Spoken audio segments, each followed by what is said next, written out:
30,000 salary, 40 lakh debt. The truth of debt hidden behind Gen Z's shining life. It's 11 at night. A 26-year-old guy is sitting in his studio apartment. A 70-inch smart TV is mounted in the room. A DSLR camera sits in the corner. A MacBook is open and travel photos are hanging on the wall. On Instagram, his life looks perfect. But at the same time, his phone keeps ringing again and again. Unknown numbers, recovery calls. Sir, your EMI is overdue. He puts the phone on silent, but his heartbeat gets faster. His salary is 30,000 per month and the debt around 40 lakh. The question is, how did all this even begin? Today's Gen Z, meaning those born between 1997 and 2012, is considered India's most connected, digitally aware, and aspirational generation. They earn early, spend early, and take credit early. Reports from 𝐟𝐨𝐥𝐥𝐨𝐰 and the Unified Fintech Forum show that 41% of new credit takers are from Gen Z. In NBFC and fintech lending, more than 65% of borrowers fall in the 26 to 35 age group. This is not just a number, it's a trend that is growing silently. If someone earns 30,000 to 40,000 per month and has 30 to 40 lakh in debt, it is not just financial miscalculation, but a systemic issue. In cities like Bengaluru, Delhi, Mumbai, and Pune, this pattern is more visible. The question is Gen Z reckless? Or has the system made credit so easy that slipping has become easy? An ET report mentions Pune's Vidyut Sharma. At 19, he started freelance photography. There was passion, there was creativity, but there was no capital. He took a small loan to buy camera gear, then another, then a credit card, then an instant loan from a fintech app. In 4 to 5 years, 54 loan accounts and total debt of nearly 40 lakh. EMI started getting missed. Interest began compounding. 15 to 20 recovery calls daily. Calls even reached relatives. Stress, anxiety, shame, everything came together. Finally, he contacted a debt counseling firm, which negotiated and reduced part of his debt. But Vidyut is not alone. Every month, hundreds of young people are enrolling in debt resolution firms. This is the first generation that has taken such large unsecured debt at such a young age. For the previous generation, taking a loan was taboo. Today, taking a loan is normal. Buy now, pay later culture has turned borrowing into a lifestyle. This cycle usually does not begin with secured debt like a home loan or car loan. It starts with small, unsecured loans.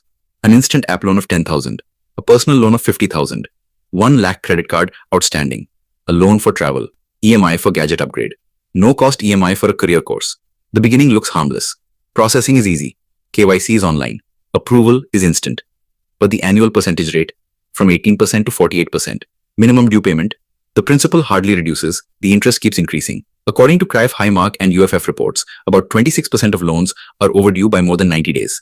RBI's Financial Stability Report 2025 says that stressed assets in the microfinance sector have increased from 4.3% to 6.2%. These numbers are not exaggeration. Experts say the gap between income and expense is continuously widening. Inflation is around 7% to 8%. Salary growth is stuck at 10% to 11%. But lifestyle expectations, growing at 20% to 30%. According to Deal's 2025 study, 41% of Gen Z white-collar workers are unhappy with their salary.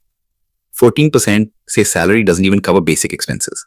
21% consider lack of inflation-adjusted growth as the reason.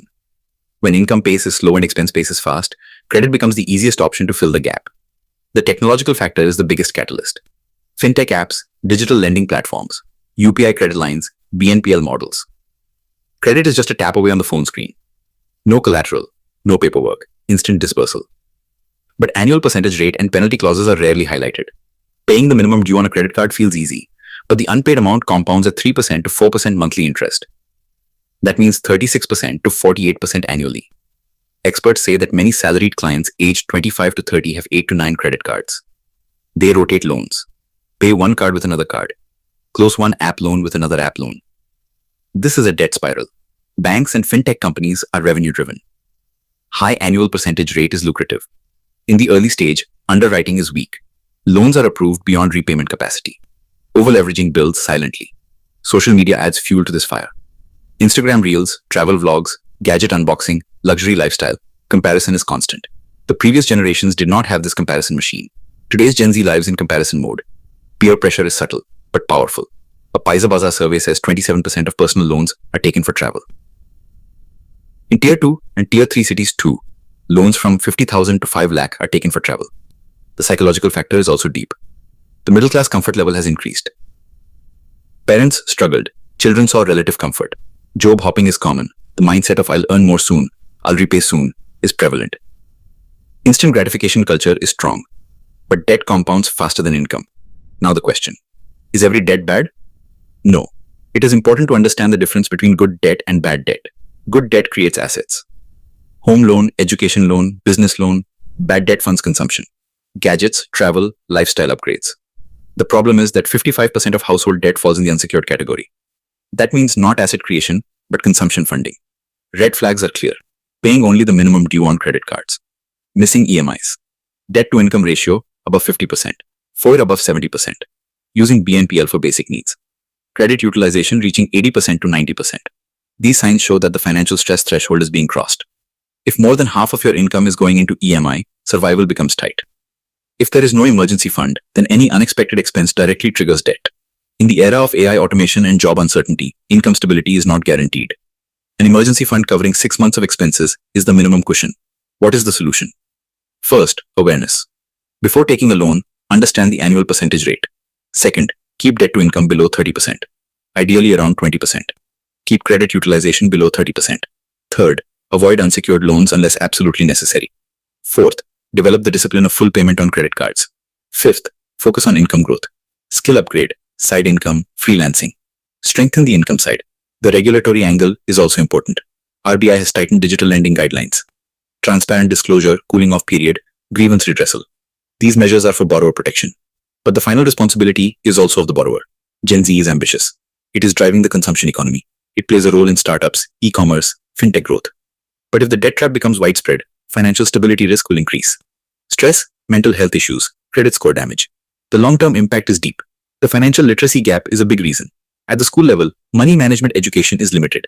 The power of compound interest is positive in investing, but negative in debt. When 40% annual percentage rate compounds, the debt snowball grows rapidly. Let's return to the story. That 26-year-old guy was troubled by recovery calls. He finally analyzed his bank statements. He realized he had mistaken lifestyle upgrade for growth. He took debt counseling, made a budget plan, started an extra income source. It took 3 years, but gradually the loan accounts were closed. Credit score was rebuilt. Instagram lifestyle was toned down. Peace of mind returned. This story is both a warning and an opportunity. Gen Z's energy, creativity, and tech savviness are unmatched. If this generation adopts financial discipline and an asset-building mindset, wealth creation can be exponential. But if easy credit temptation continues to dominate, then 30,000 salary and 40 lakh debt will become a common headline. Debt in itself is not bad. Debt with the wrong mindset is dangerous. If a loan creates an asset, it is a lever. If a loan funds lifestyle, it is a chain. The difference is subtle. The impact is massive. Today's question is simple. Do you control debt or does debt control you? 99% of people get trapped in the EMI cycle. 1% use debt as a tool.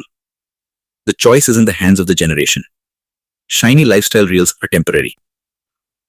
Compound interest is permanent. Credit score is a silent reputation. Freedom is priceless. Maybe this is the real story. 30,000 salary and 40 lakh debt is not just a number. It is a warning. And behind that warning, there is also an opportunity. Of financial maturity, of smarter decisions, and of a future where Gen Z becomes not just a consumption generation, but a wealth creation generation. If this video has taught you something new, or if you feel this information should reach more people, don't forget to like and share the video. Your small share can become valuable and useful information for someone else. If you have any questions related to this topic, or if you would like to share your opinion with us, be sure to write in the comment box. We read every question and suggestion from you, because your feedback inspires us to create better content. And if you want to keep receiving such interesting and reliable information about business, the economy, and the world in the future, then don't forget to subscribe to our channel GRT Business and also press the bell icon so that you get notifications of every new video directly. At GRT Business, we always strive to provide you with accurate, balanced, and reliable information. Our news and analysis are prepared based on information obtained from various news agencies, public sources, and public opinion. We make every effort to verify and validate each fact as much as possible, but in case of any possible error or dispute, the responsibility lies with the respective sources. Our only aim is to present you with a correct and trustworthy perspective so that you can understand any topic better.